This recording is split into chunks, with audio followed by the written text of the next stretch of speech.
Kita buka dengan basmalah. Bismillahirrahmanirrahim. Bismillahirrahmanirrahim.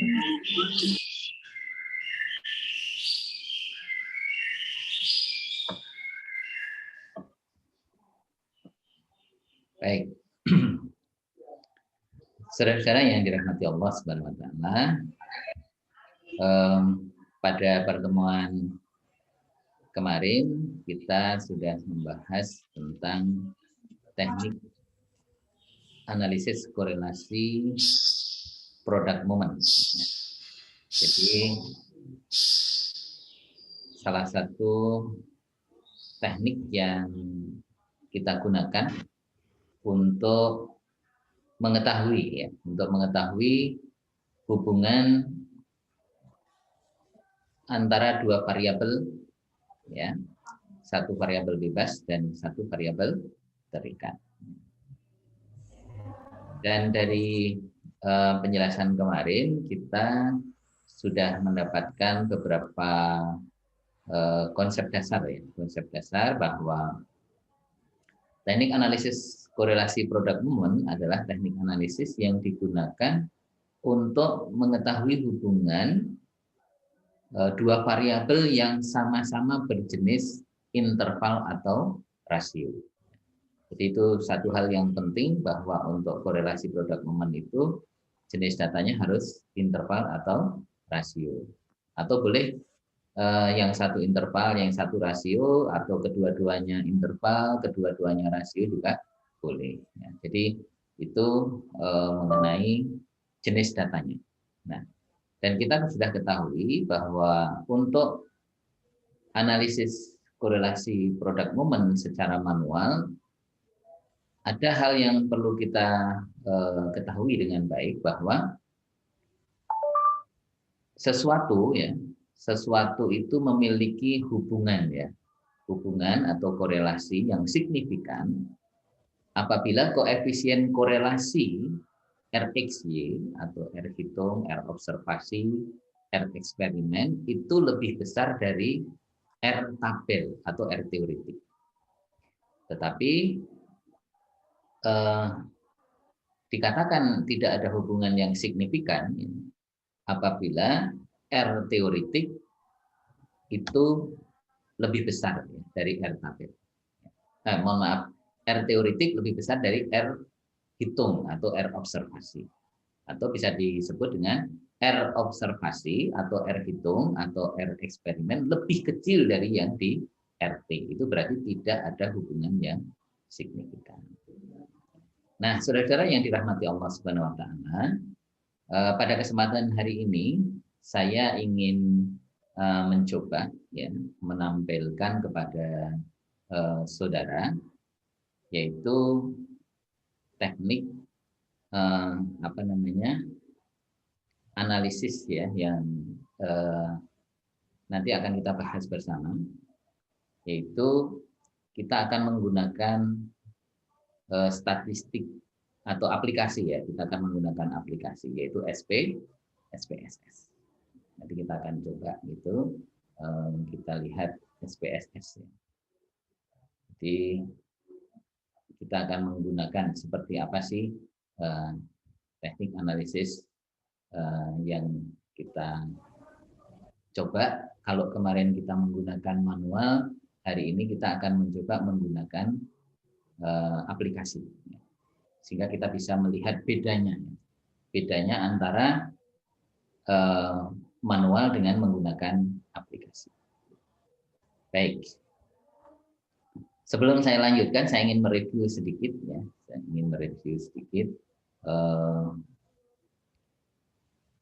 Jika R korelasi hitung lebih besar dari R tabel, baik 5% maupun 1%, maka maknanya adalah korelasinya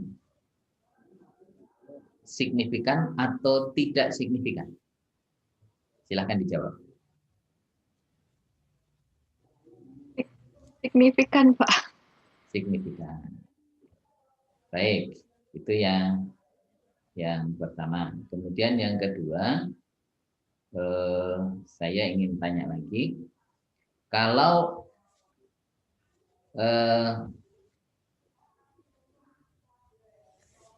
R menunjukkan angka 1,00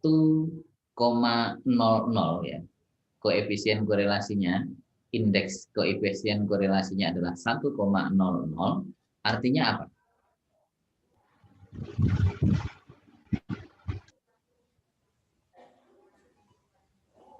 Koefisien korelasinya, R-nya, sama dengan 1,00. Artinya apa?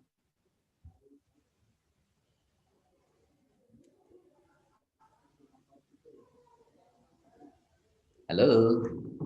Koefisien tinggi, Pak. Tinggi. Oke, kita simpan dulu, Mbak Griska. Ada yang lain menjawab? Yang lain? Mas Aditya? Jika R-nya sama dengan 1,00, itu artinya apa?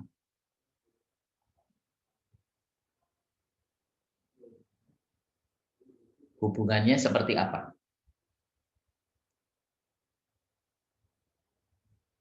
Belum tahu? Baik.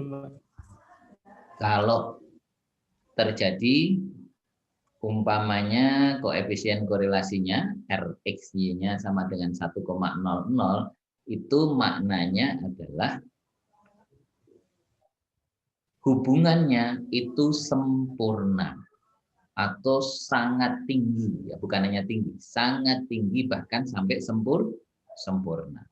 Jadi variabel Y itu satu-satunya yang mempengaruhi adalah variabel X. Jadi itu intinya. Sekarang saya mau tanya lagi. Kalau koefisien korelasinya sama dengan minus 0,92, artinya apa? Koefisien korelasinya, RXY-nya sama dengan minus 0,92. Artinya apa? Membacanya bagaimana?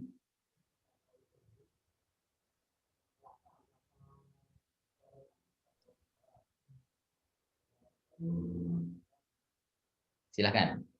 Ada yang mau menjawab?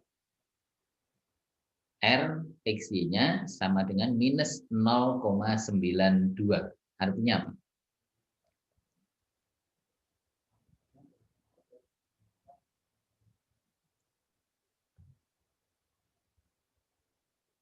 Halo?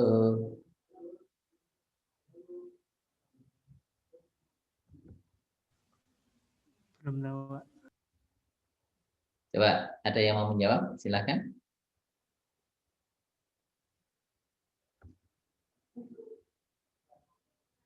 Jika harga koefisien korelasinya adalah 0 minus 0,92, artinya terdapat hubungan yang enggak rendah, Pak. Berlawanan arah atau terdapat hubungan negatif sebesar 0,92 antara variabel X dan variabel Y. Nah, variabel X dan variabel Y-nya terserah apa itu, nanti tinggal dibunyikan gitu ya.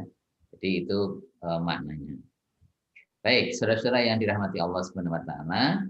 Nah, sekarang kita coba lihat sebelum kita menganalisis ke SPSS, kita lihat konsep dasarnya yang perlu dipertegas kembali.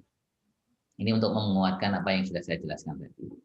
Jadi uji korelasi ini punya tujuan adalah untuk mengetahui tingkat keeratan hubungan, ya, tingkat keeratan korelasi antara variabel yang dinyatakan dengan koefisien korelasi atau R. Kalau di SPSS nanti lambangnya R besar, ya, atau R kecil itu sebenarnya sama saja. Itu yang pertama. Jadi ini tujuan dari teknik analisis korelasi product moment adalah untuk mengetahui keeratan hubungan. Nanti keeratan hubungan itu ditunjukkan oleh derajat ini ya, derajat tingkat hubungannya. Baik. Kemudian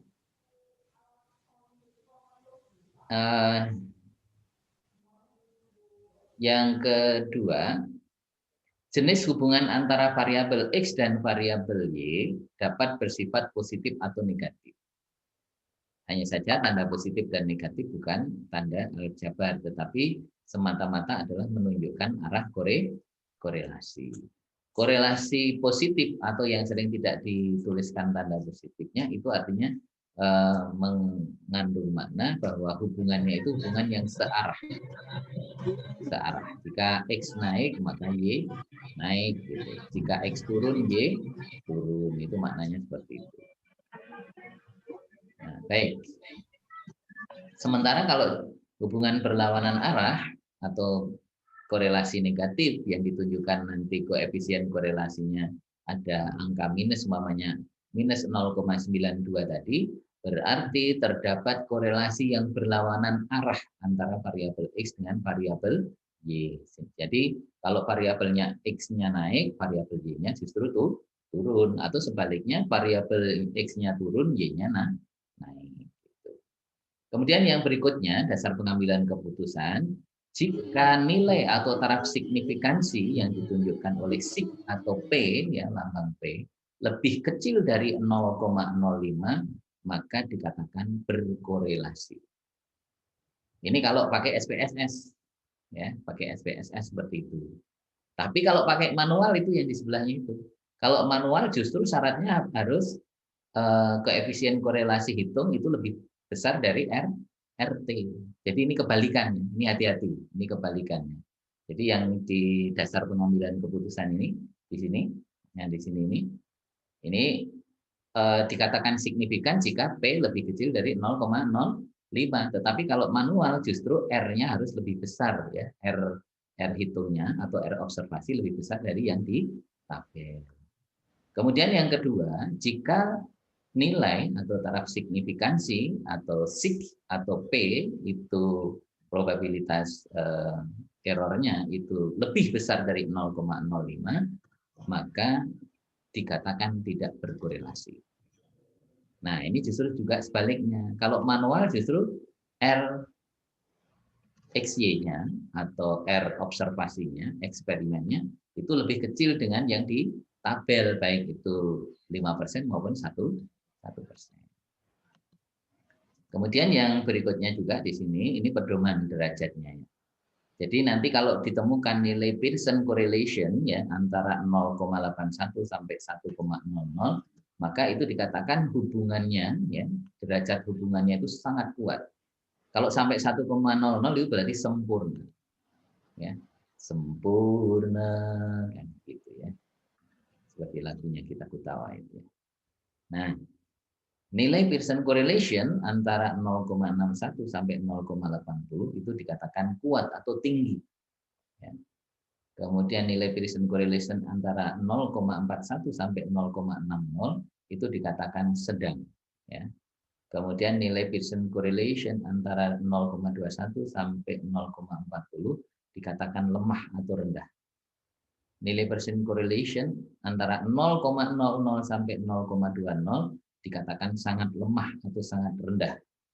Bahkan kalau ternyata hasilnya adalah 0,00 itu dikatakan tidak ada korelasi.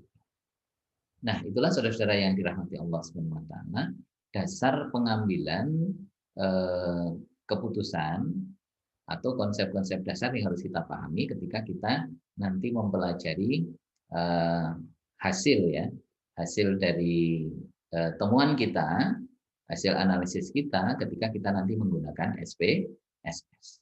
Jadi ini yang menjadi kata kuncinya di sini, ya.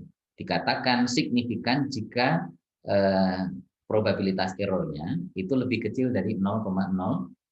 Tapi kalau lebih besar dari 0,05 justru dikatakan tidak berkorelasi.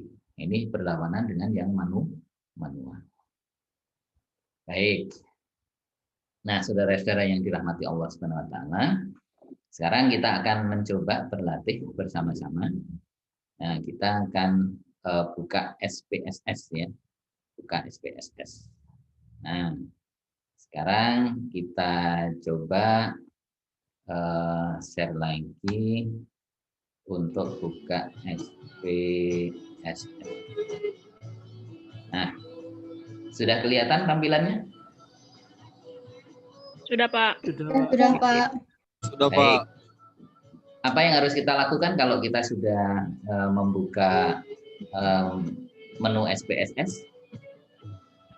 Apa yang harus kita isikan terlebih dahulu?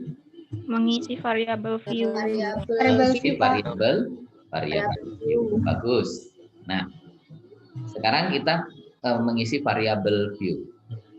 Yang pertama, variabel yang harus kita masukkan apa? Variabel independent. Independent variabel bebas. Ya, independent variable atau variabel bebas. Lambangnya apa? X. X. Nah, bagus. Ini tulis di sini. X besar ya. X besar. Nah, kita lihat. Nah, sekarang baru kita ini ya, desimalnya kita nolkan aja ya. Kita mau meneliti apa? Yang sekarang lagi trending apa? Sekarang lagi trending. TikTok, Pak. Mana? Enggak, yang trending ada kaitannya dengan dunia pendidikan. Dengan pembelajaran. Korupsi. Habib Rizik, Pak. Gimana? Korupsi. Habib Rizik. Mental dengan pandemi, Pak. Ya, baik. Pandemi ya. Jadi, nah sekarang ini pembelajaran daring. Kita anggap X itu adalah pembelajaran daring. Kita tulis ya. Ya, biar ini. Pembelajaran daring. Nah, kita tulis. Gitu ya. Kemudian yang kedua Y. Y itu melambangkan apa? Variabel terikat. Variabel terikat. Bahasa Inggrisnya? Dependent. Dependent variabel. Dependent variable ya, dependent variable atau Y gitu ya. Oh sorry, Y. Nah, kita klik di sini kita nolkan juga ya. Kita nolkan. Nah, apa kira-kira pembelajaran daring dengan apa? Nilai. Mahasiswa. Nilai ya. Nilai ujian gitu aja ya, nilai ujian. Nah, bagus. Oke, sekarang kita sudah lihat di sini X itu tadi melambangkan apa? Variabel bebas. Variabel bebas. Istilahnya Independent variabel. independent variable. Variabel. Y adalah Variabel dependent terikat. variable atau variabel Terikat. Nah, sekarang kita coba isi data view-nya. Kita nggak perlu impor di Excel ya, kita langsung anggap aja ya, asumsikan. Kita mau menganalisis berapa kira-kira? Nggak usah banyak-banyak. 10. Oh, Pak. 10 atau 15? 10 aja. 10 aja, ya oke. Kira-kira pembelajaran daring kita sebarkan angket, skor angketnya berapa? Umpamanya di sini berapa? 30 ya. Kemudian di sini 33 umpamanya, di sini 29. Di sini berapa? 35 umpamanya. Di sini 25. Di sini 30 umpamanya. 27. Ini 31 umpamanya. Dua lagi berapa? Silakan. 29. 29. Satu lagi? 29 udah. Berarti double nggak apa-apa Pak itu Pak? Nggak apa-apa. Oh nggak apa-apa. Nggak apa-apa kan? Boleh. Oh iya. Double juga. Berapa kira-kira? 23. Berapa? 23. 32, Pak. Ya, 32. Manut. Nah, anggap aja ini skor ya. Skor dari pembelajaran daring. Maksudnya saya menyebarkan angket. Angket itu berisi pertanyaan, nanti dijawab oleh responden. Nah, ya, pertanyaan ada banyak. Nah, jumlah total pertanyaan itu akhirnya skornya jadi seperti itu, dikumpulkan ya. Ada yang menjawab nanti jawabannya umpamanya ada 4 opsi ya. Ada skornya 4, 3, 2, 1 gitu ya. Nah, dari situ nanti dikumpulkan dari seluruh pertanyaan itu akhirnya apa? Skor si A itu ada 30, skor B 33 dan seterusnya. Asumsinya seperti itu. Nah, sekarang kita nilai gitu. Nilai itu biasanya antara 0 sampai 100 ya. Nah, kita coba sekarang katakanlah berapa ini? Di pelajaran daring si A itu katakanlah 78. Si B berapa ini? Yang kedua berapa? 80. 80. Yang sini 5. berapa? 80. Jadi susah ya kalau banyak opsi. Bapaknya. Ya, Bapak mana? 75 gitu ya, mamanya gini ya. Nah, di sini 80 lagi. Di sini ada 82 mamanya. Di sini ini 69 mamanya. 80 dan di sini 90 mamanya. Di sini 88. Ini 94. Oke. Nah, baik. Sekarang kita bisa lihat dari sini, dari data ini, kita coba ya. Sekarang setelah kita isi jadi variabel view-nya tadi apa? X apa? Pembelajaran daring. Nah, Y adalah nilai Ujian. Ujian. Sekarang kita bisa melakukan analisis ya. Kita melakukan analisis pakai SPSS. Kita lihat menu di sini ada file, edit, view. Kita langsung ke analyze. Analyze. Kita tadi apa teknik yang akan kita pakai apa? Namanya teknik apa tadi? Korelasi. Nah, oleh karena itu kita cari di sini. Correlate. Nah, correlate ya di sini. Kelihatan? Kelihatan, Pak. Kelihatan. Nah, Kelihatan, Pak. karena dua variabel namanya apa? Bivariate. Bivariate. Nah, jadi analyze, correlate, bivariate atau bivariate. Nah, sekarang kita sudah kelihatan di dalam dialog box ini kita sekarang blok sama-sama ya, tidak usah satu-satu. Nah, ini langsung kita pindah ke variabel ya, ke variabel. Nah, di sini. Oke. Setelah itu apa yang harus kita lakukan? Kalau di sini kebetulan sudah ada ya, sudah ada, yaitu Pearson. Kita lihat di sini koefisien correlation-nya itu ada Pearson, ada Kendall Tau, kemudian ada Spearman. Jangan pilih yang Kendall Tau dan Spearman. Nah, tapi korelasi karena tadi koefisien product moment maka kita pilih Pearson karena dari Carl Pearson. Nah, kita menggunakan tes signifikannya two tails, gitu ya. Kemudian di sini flag significant correlation. Nah, setelah itu kita lihat aja ya optionnya. Jadi optionnya kita lihat. Oh, kita mau pakai bivariate correlation-nya kita mau pakai ini enggak? Nah, umpamanya main kita juga pingin ya nggak apa-apa. Continue. Terus style nggak usah ya. Setelah ini cukup ini saja, maka kita langsung Oke. Nah, kita lihat sekarang sudah selesai. Sudah kelihatan belum hasilnya? Belum, Pak. Belum. Karena belum saya share. Ya, sekarang kita lihat hasilnya. Ini hasilnya. Nah, sekarang udah kelihatan? Sudah, Pak. Ya. Nah, sekarang kita lihat bersama-sama. Ini hasil analisis korelasi tadi. Ngitungnya lama nggak? Enggak lama, cuma hitungan detik ya. Klik langsung muncul ya. Kalau kebetulan punya saya versi 25, jadi begitu diklik langsung tampil hasilnya. Jadi tidak menunggu lama. Jadi, nah sekarang kita lihat di dalam kotak yang di sini. Nah ini. Di sini kita lihat atau di deskriptif statistiknya dulu, mean-nya berapa? Untuk pembelajaran daring itu reratanya itu adalah 30,10. Nilai ujiannya itu reratanya 81,0. Standar deviasinya ini 2,885, sedangkan yang nilai ujian standar deviasinya penyimpangan standar dari nilai keseluruhannya itu adalah 7,36 ini ya. Nah, sekarang yang paling penting justru korelasi.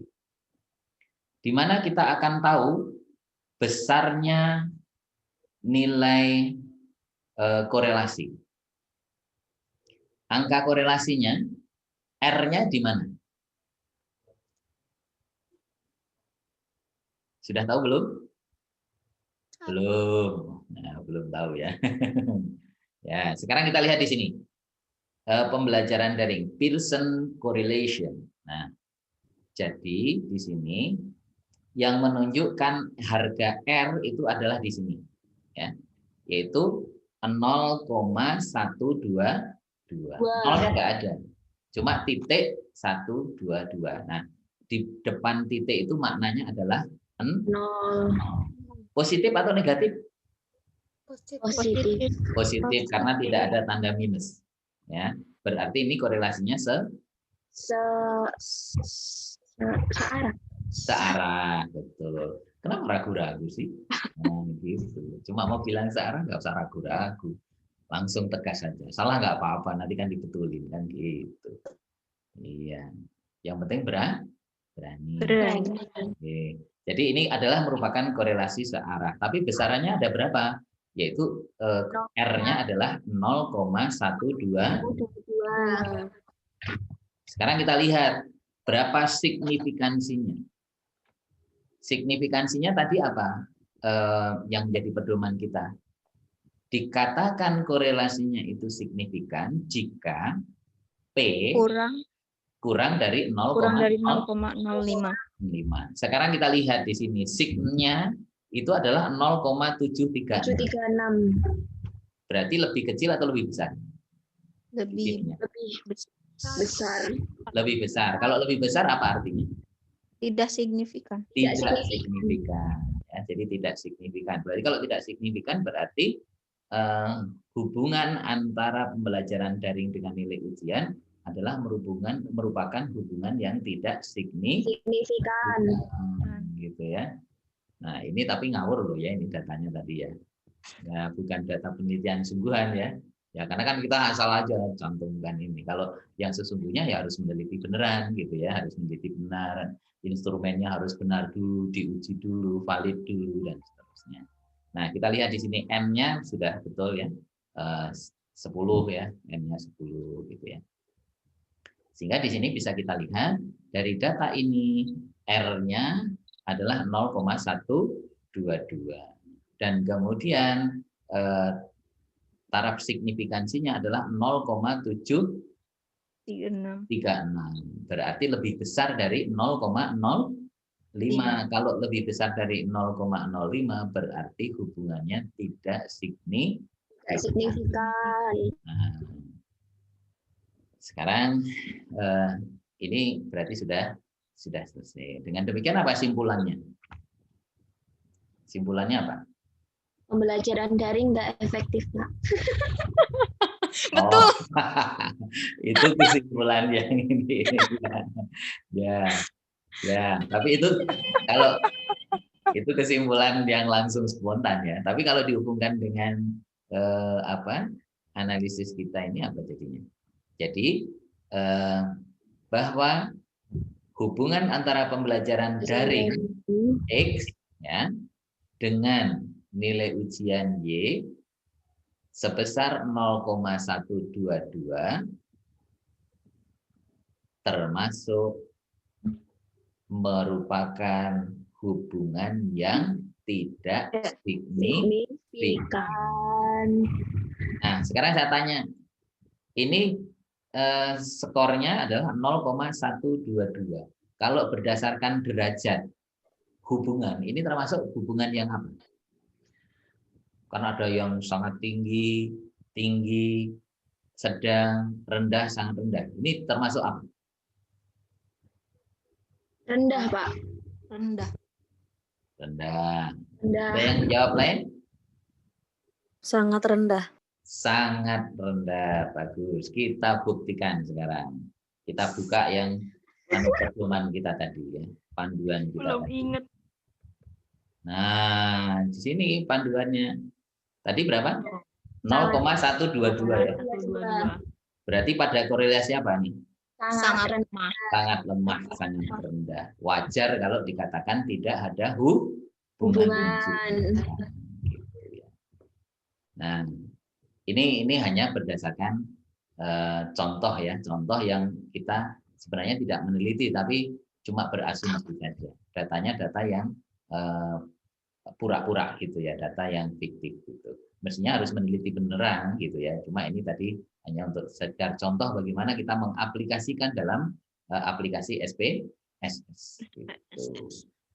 Tapi kalau saya bertanya yang sungguh-sungguh gitu, menurut saudara sebenarnya pembelajaran daring ini ada nggak hubungannya dengan hasil gitu? Ada, Pak. Banyak. Banyak Banyak, banget, Pak. Banyak, Pak. Banyak, ya. Buktinya apa? Kemarin setelah saya lihat itu ya, meskipun belum saya nilaikan langsung itu, tapi nilainya itu sebenarnya banyak yang 100 kemarin itu ya, hasil UTS-nya itu. Ya berarti ada efektifnya ya, meskipun tadi Mbak Triska bilang nggak efektif gitu ya simpulannya gitu. Ya gitu. Oke. Tapi kira-kira kalau dari proses pembelajaran yang saya lakukan bisa diterima nggak dari proses yang sudah saya berikan selama ini? Bisa, Bang. Insya Bisa Allah. ya? Banget, Pak. Oke, baik. Insya Allah. Ya, insya Allah. Jadi begitu ya. Mudah atau mudah? Mudah. Iya. Mudah. Nah, pertanyaannya kan mudah atau mudah gitu ya. Karena mudah banget gitu ya. Kalau sudah pakai aplikasi SPSS, ternyata mudah banget gitu ya. Sehingga ternyata matematik itu tidak selalu menakutkan ya. Jadi tidak selalu menakutkan. Tergantung bagaimana kita memahami konsepnya. Ketika konsepnya sudah kita pahami, kita punya data, data itu asumsinya sudah valid, sudah reliable, kita masukkan ke dalam SPSS, langsung kita minta SPSS menganalisis, jadi itu.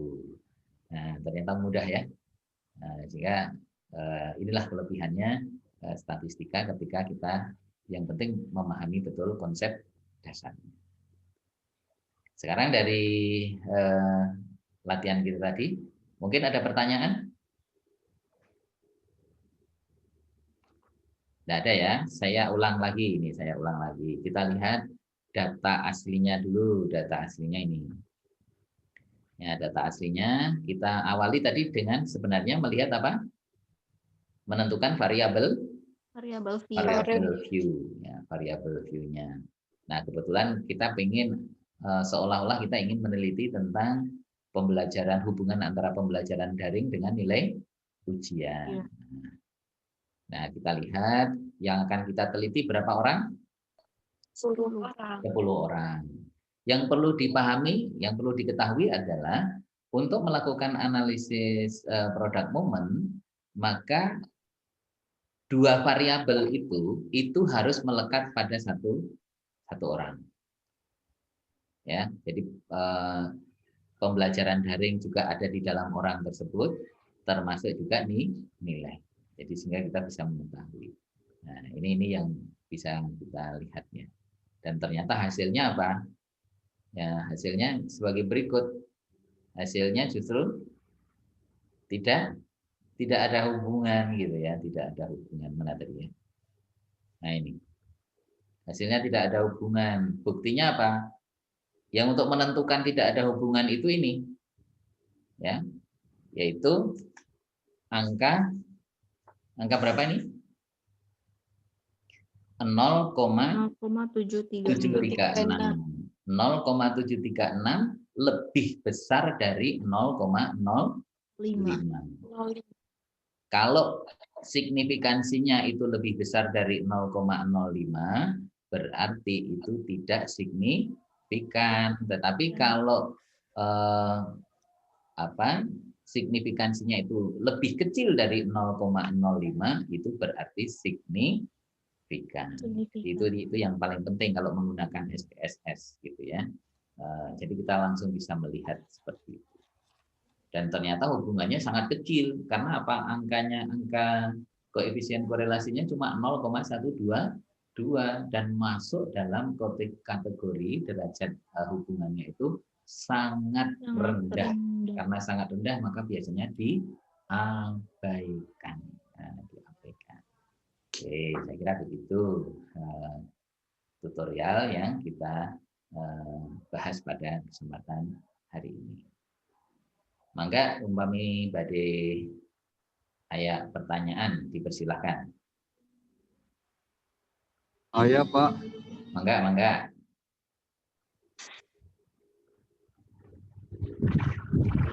Izin bertanya, Pak. Mangga. Kalau misalkan lagi hasil penelitian yang sebenarnya itu kurang tidak derajatnya itu kurang, maksudnya tadi itu sangat rendah, apakah perlu pengulangan lagi? Begini, pertanyaan yang sangat bagus.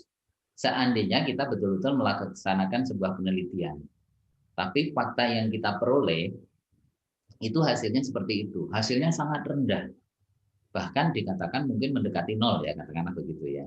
Nah, selama instrumen yang dipakai untuk melakukan penelitian itu sudah diuji validitasnya, reliabilitasnya, maka kita tidak perlu melakukan penelitian ulang. Ya, artinya gini, instrumennya itu kan yang penting instrumennya dulu ya. Instrumennya itu sudah diuji belum? Makanya syarat instrumen itu kan harus diuji juga. Jadi kalau mau penelitian itu kan nanti ada proses. Pertama, kalau yang kuantitatif seperti ini, itu instrumen harus diuji dulu. Diuji, kemudian nanti kita membuat instrumen, kemudian diuji ke lapangan. Setelah diuji ke lapangan, dianalisis, memenuhi validitas dan reliabilitas tidak. Kalau sudah memenuhi validitas dan reliabilitas, baru boleh dipakai meneliti yang sesungguhnya. Nah, setelah meneliti yang sesungguhnya, kok hasilnya seperti yang ditanyakan Mbak Nada tadi, kok ternyata hubungannya itu sangat rendah, bahkan mendekati 0 gitu. Terus gimana? Apa kita melakukan penelitian ulang lagi? No, tidak.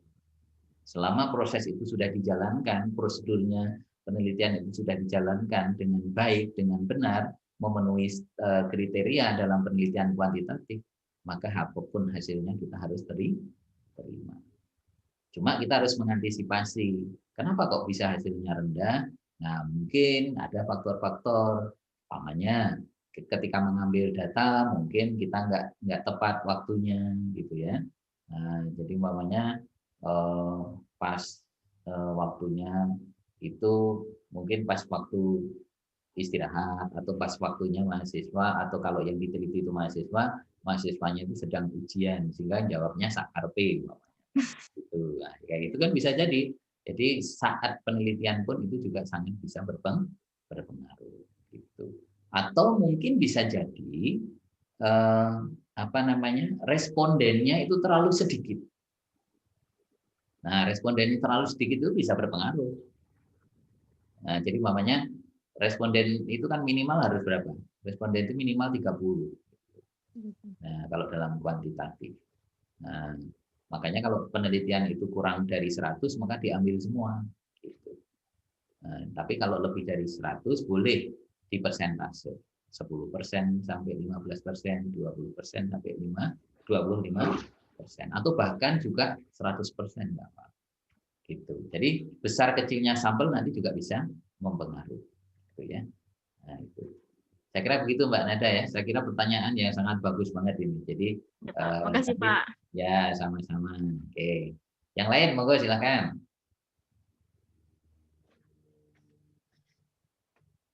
Mbak Triska ini kayaknya mau bertanya gitu ya. Ya, semangat ini kayaknya. Yang penting sambil ngantuk-ngantuk dikit enggak apa-apa deh gitu ya. Atau Mbak Devina monggo silakan.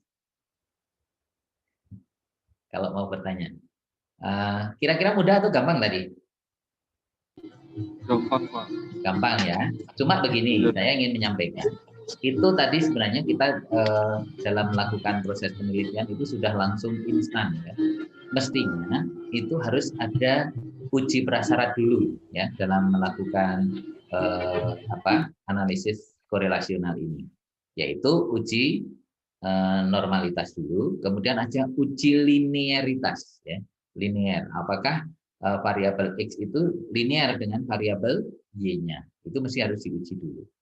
Nah, syaratnya kalau kita menggunakan SPSS untuk uji prasyarat ini untuk normalitas dan juga linearitas itu syaratnya P signifikansinya itu harus lebih dari 0,05. Itu syaratnya. Tapi untuk uji instrumennya itu nanti kalau menggunakan SPSS itu harus lebih kecil dari 0,05. Maka instrumen itu dikatakan sebagai valid dan reliable. Nah, jadi seperti itu. Justru kalau uji instrumen itu harus signifikansinya lebih kecil dari 0,05. Tapi kalau uji prasyarat, yaitu uji datanya yang harus normal dan juga linear, itu harus lebih besar dari 0,05. Jadi seperti itu. Ini perlu saya sampaikan. Nanti penjelasan saya bisa diulang-ulang ketika video ini sudah saya upload dan saya share ke jenengan semuanya. Saya kira begitu. Jadi yang kita lakukan itu sebenarnya sudah instan gitu. Ada proses yang sebenarnya kita lewati gitu, yaitu proses untuk uji uji linearitas tadi dan juga uji normalitas. Baik, sampai di sini. Monggo silakan kalau masih ada lagi. Kalau tidak ada, insya Allah besok kita akan lanjutkan. Kalau hari ini kita membahas korelasi bivariat, besok kita akan coba lanjutkan korelasi multivariat, ya multivariat. Jadi lebih dari 2 variabel. Biar nanti saudara tahu gitu ya bedanya seperti apa. Baik, saya kira demikian. Terima kasih atas atensinya, atas perhatiannya dan keseriusannya. Meskipun di tengah-tengah suasana yang paling berat ini, suasana yang paling ngantuk gitu, gitu, tidak apa-apa. Tapi mudah-mudahan keseriusan kita diijabah oleh Allah sebagai amal soleh dan amal ibadah buat kita semua. Amin. Amin. Mari kita tutup dengan tahmid dan doa penutup majelis. Alhamdulillahirabbil alamin. Alhamdulillahirabbil alamin. Terima kasih, Pak. Sama-sama. Sampai ketemu. Terima kasih, Pak. Ya, sama-sama. Sehat-sehat, Pak. Terima kasih, Pak. Sami-sami. Sama-sama.